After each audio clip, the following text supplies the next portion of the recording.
So right now I'm in this one small little development and it's totally abandoned. It's unsafe.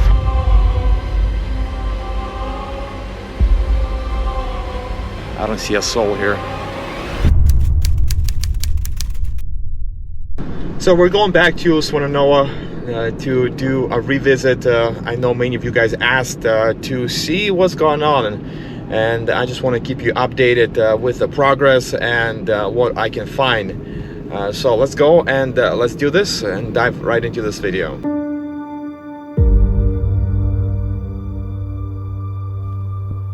"60 days ago, Hurricane Helene tore through Swannanoa, leaving devastation in its wake and lasting scar on this resilient town. In the 2 months since, a tremendous amount of progress has been made. Debris cleared, streets reopened, but the path to full recovery is proven long and hard. Much remains to be done, and the scale of destruction is daunting. Massive machinery is still needed to tackle the heavy lifting of a cleanup. Entire neighborhoods bear the weight of a heartbreak, as many homes have been condemned, forcing families to abandon their cherished spaces. For those displaced, hope has come in the form of donated tents and RVs, provided by the generosity of kind strangers. These temporary shelters now serve as a refuge for those grappling with loss, standing as a symbol of both human compassion and the strength of a community determined to rebuild. This is a story of Swannanoa's journey through hardship and its unwavering spirit to rise again."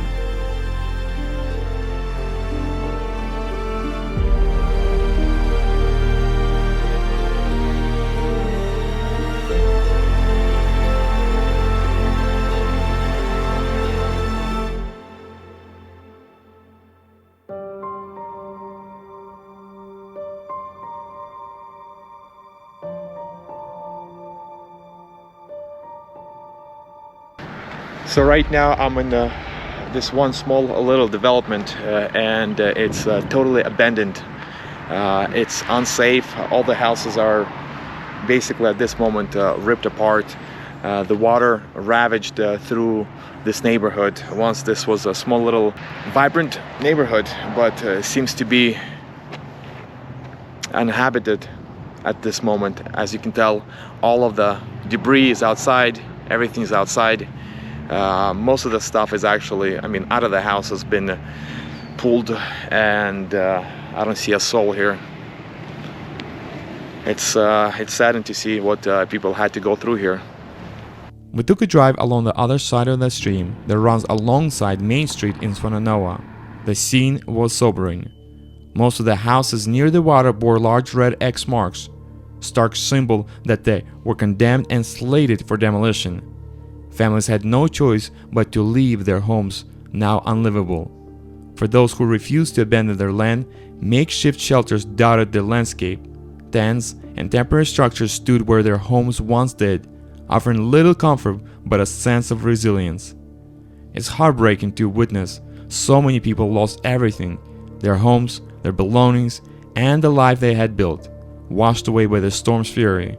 Recovery feels like a slow crawl. Driving through the town, we saw some signs of progress. Utility poles standing again, but the debris remain scattered like ghosts of what once was. It's clear it will take a long time for this community to heal and rebuild. This scene serves us as a powerful reminder of how fragile life can be. It paints a vivid picture of why we must cherish what we have, our homes, our loved ones, our sense of normalcy, because in an instant it can all be swept away, leaving us powerless to stop it. Moments like these force us to reflect on what truly matters and to hold on tightly while we can. As you see, guys, right here, this is a temporary housing.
As we drove past what was once the bustling English supermarket, it stood eerily silent, its doors closed, yet the parking lot was far from empty.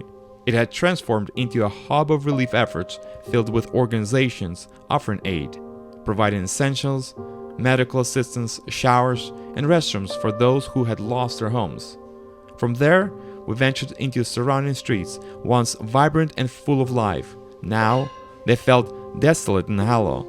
Homes stood dark and abandoned, their windows lifeless, as if the soul of the neighborhood had been stripped away. The silence was deafening, a stark contrast to the warmth and energy these streets once held. It was a haunting reminder of all that had been lost.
So right now we're actually stopping by the Biltmore Village, and I also want to include this in this video just to show you some devastation, and at the same time how bad this situation here. They are cleaning up, but it looks like it's gonna be a long time until everything's gonna be cleaned up and everything's gonna be nice and cleared.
So we're heading back.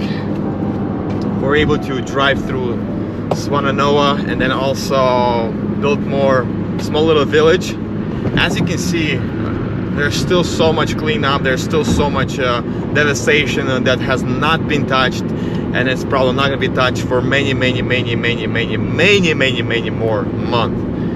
And so it's going to be a long road to recovery, but it's going to take time. It's going to take a process. It's sad that what happened here, but I know both of these towns will recover. If you're supporting any of those towns or any local organizations, keep doing, because I know that there's still people in tents, still people in RVs, in temporary shelters. It's kind of sad, and it's kind of devastating to see people displaced from their houses, living in temporary shelters. So if you are helping, and if you are some way contributing to the local people, continue doing that, because there are people that are still in need. We are going to be doing a Christmas haul here coming up, hopefully very soon. And if you want to contribute to that, you can also do that through our PayPal or Super Chats, and we're going to be actually donating that money to the good cause. We're going to be buying some Christmas toys. We're going to be buying some Christmas things for people and kids coming up. So if you want to contribute to that, if you want to also partake in that, that would be awesome. But at this moment, hopefully you enjoyed this video. Please don't forget to like, please don't forget to share, so we can also impact this community by sharing this content to many other people, so other people can see and also partake. And with that, I will see you on the next video.